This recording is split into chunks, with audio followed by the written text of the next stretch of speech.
సిద్దిపేట జిల్లా హుస్నాబాద్ మండలం కిషన్ నగర్లో మీర్చాపూర్ రైతులు రాస్తారోకో చేపట్టారు. గౌరేలి ప్రాజెక్టు కాలువలు తమ భూముల నుండి పోవద్దని నిరసన తెలిపారు. ఉన్న భూములు కాలువల కింద పోతే తాము ఎలా బ్రతకాలని వాపోయారు. కష్టపడి సంపాదించుకున్న భూములను వదులుకోపోమని, అవసరమైతే ప్రాణత్యాగానికైనా చేసుకుంటామని అన్నారు. అధికారులు నచ్చజెప్పడంతోనే ఆందోళన విరమించారు.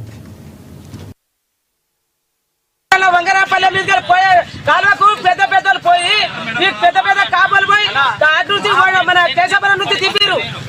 వడ్డేకాల నుంచి వచ్చే వంగరాపల్లి నుంచి పోయే కాలువకు మా గరిపల్లి ఇల్లు ముచ్చేందుకు పెద్ద పెద్దలు పోయి పెద్దలు కలిపారు. మేము ఎట్లా బతకాలి? ఉన్న భూమి మీద కన్నా కాలువ నీళ్ళు వద్దు, కాలువ వద్దు. మాకు 2 ఎకరాల భూమి ఎంత పోతుంది? తల్లి 10 మంది మేము సత్యం ఏమరా కానీ కలెక్టర్ రావాలి.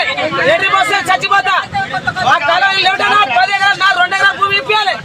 కలెక్టర్ ఇప్పిస్తాడా? ఎవరా ఇప్పిస్తాడా? భూమి నీళ్ళు ఎత్తుకు నాకు ఎవరైనా భూమి ఇవ్వాలి.